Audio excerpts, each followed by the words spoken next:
Hello बच्चों। बच्चों, आज सुबह सुबह ही एक हैरान कर देने वाली न्यूज पढ़ने को मिली है। और ये न्यूज़पेपर की कटिंग है कि नीट का पेपर लीक होने की आशंका। एसओजी ने देहरादून, सीकर, झुंझुनू से 13 संदिग्ध लोगों को पकड़ा है। तो क्या इस बार भी नीट का पेपर लीक हुआ है? क्या जो 720 आउट ऑफ 720 के क्लेम कर रहे हैं, इतने सारे स्टूडेंट जो हैं, अप्रोक्सीमेटली 10 से 15 बच्चे 720 पर बताए जा रहे हैं, क्या ये रियल में 720 स्कोर किया है उन्होंने पढ़कर, या फिर पेपर लीक हुआ है? ये मैं नहीं कह रहा हूं, ये आज की न्यूज़पेपर की कटिंग है, दैनिक भास्कर की कटिंग है। और मैं आपको बताता हूं, पूरी न्यूज रीड करिए आप। पहले यहां राजस्थान पत्रिका की है, नीट परीक्षा से पहले बिके गैस पेपर से हुबहू आए कई सवाल। यानी कहने का मतलब ये था कि पेपर से पहले कोई गैस पेपर आया था और उस गैस पेपर से क्वेश्चन बिल्कुल मैच कर रहे थे। यहां पर लिखा है, शुक्रवार की रात से ही सीकर में डेरा डाले हैं अधिकारी, 8 संदिग्ध लोगों से व छात्रों से पूछताछ। मैं आपको पूरी न्यूज जो है वो रीड करके बताता हूं। तो न्यूज में ये लिखा है कि सीकर से है ये, कि देश भर में हाल ही में हुई नीट परीक्षा 2026 सवालों के घेरे में है। परीक्षा से एक दिन पहले सीकर में बांटे गए गैस पेपर से कई सवाल हुबहू आने की सूचना एसओजी के उच्च अधिकारियों की एसओजी ने उच्च अधिकारियों की टीम गठित करके जांच शुरू कर दी है। परीक्षा वाले दिन कुछ विद्यार्थियों ने सीकर के उद्योगनगर पुलिस थाने के अंदर शिकायत करी थी। उन्होंने ये कहा था, जब पुलिस ने शिकायत की थी, पुलिस ने इस पर ध्यान नहीं दिया तो विद्यार्थियों ने एनटीए में दस्तावेज के साथ ईमेल भेजा। यानी पुलिस को कंप्लेन करी गई।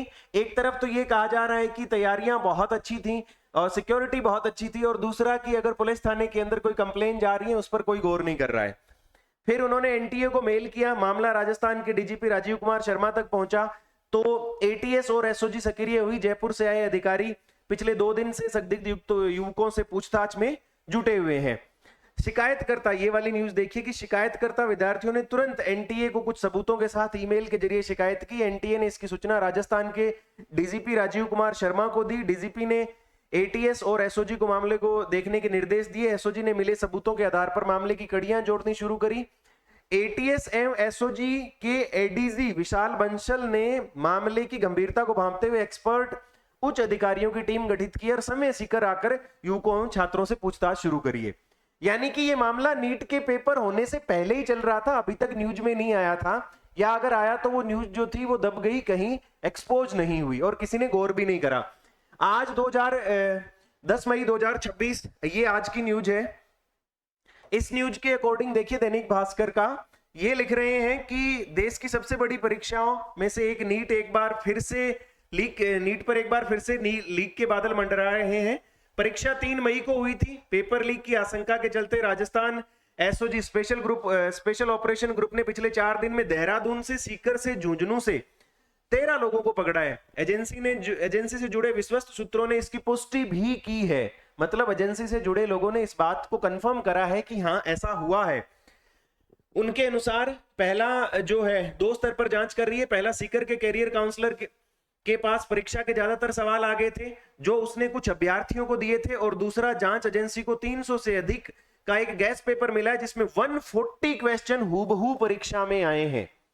140 सवाल सीधे के सीधे पेपर में रिपीट हुए हैं।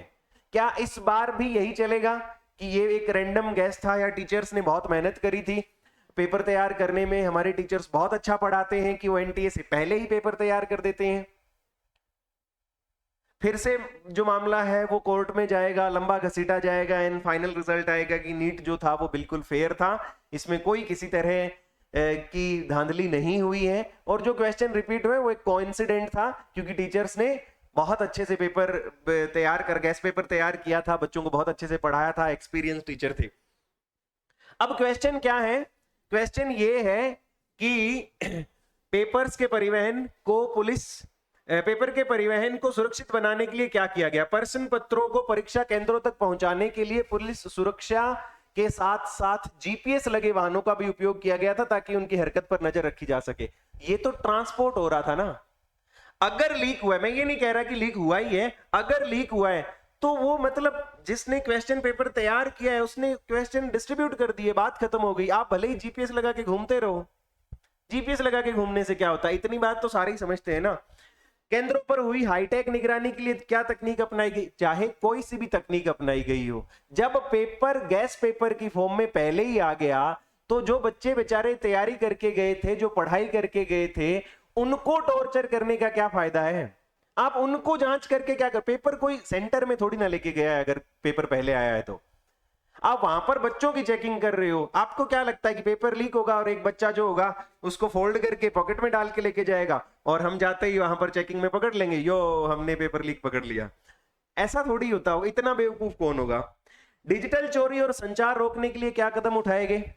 परीक्षा हॉल के आसपास मोबाइल सिग्नल को जाम करने के लिए जैमर्स लगाए गए। फिर से वही बात, पेपर बच्चे के पास में अगर एक दिन पहले ही आ गया था तो जैमर्स उसमें क्या करेंगे? वो तो पेपर वाले दिन के अरेंजमेंट है ना। पेपर लीक की स्थिति में सोर्स का पता कैसे लगाया जा सकता है? हर प्रश्न पत्र एक यूनिक वाटरमार्क आईडी लगी होती है। यदि पेपर की फोटो लीक होती है तो आईडी से पता चल जाएगा। पेपर की फोटो लीक क्यों करनी है? आपको लगता है कि अगर कोई पेपर लीक करेगा तो वो व्हाट्सएप फॉरवर्ड करेगा कि ये पेपर की फोटो क्लिक करी है एंड देन व्हाट्सएप पे डाल दिया है? बात समझ पा रहे हैं आप? फिर सॉल्वर गैंग एवं फर्जी परीक्षार्थियों को रोकने के लिए क्या किया गया? सॉल्व करना ही क्यों था, पहले से था सॉल्व। आखिर फिर सेंध कहां लगी? बायोमेट्रिक, जैमर, एआई कैमरे जैसी तकनीक के इंतजाम मौजूद थे और फिर भी अक्सर सिस्टम मानवीय खामी की ओर इशारा करता है। आशंका है कि प्रिंटिंग प्रेस, बात यह है यहां पर, प्रिंटिंग प्रेस, परिवहन और बैंक कस्टडी के स्तर पर मिलीभगत होने की संभावना कम होती है। ये जो अगर मामला सेट करा गया है तो ये बड़े स्तर पर किया गया है। पेपर पहले आना है ना, क्या पहले गड़बड़ियां आ चुकी हैं? पहले हमेशा से आ चुकी हैं। नीट कब से सस्पेंस में चल रहा है? आरपीएमटी 2014 जो हुई थी वो दोबारा हुई थी, उसके बाद एआईपीएमटी 2015 में फिर प्रॉब्लम आई, नीट 2016 के अंदर फिर प्रॉब्लम आई, नीट 22, 23, 24 कॉन्टिन्यूसली हर बार कुछ ना कुछ ऐसा हुआ। 25 वाला इसलिए फेयर चला गया क्योंकि पेपर डिफिकल्ट साइड था, कट ऑफ बहुत कम आ गई थी, तो वो एक मामला अलग तरीके से सेट कर दिया गया था। रिसेंटली जो थी वो 2024 में इस तरह की घटनाएं हुई थी और 26 में फिर से 720 आउट ऑफ 720 कई सारे स्टूडेंट हैं, कट ऑफ हायर साइड जाने के चांसेस हैं। और अब लास्ट में ये न्यूज आ रही है कि 2026 का पेपर भी लीक हुआ है क्या?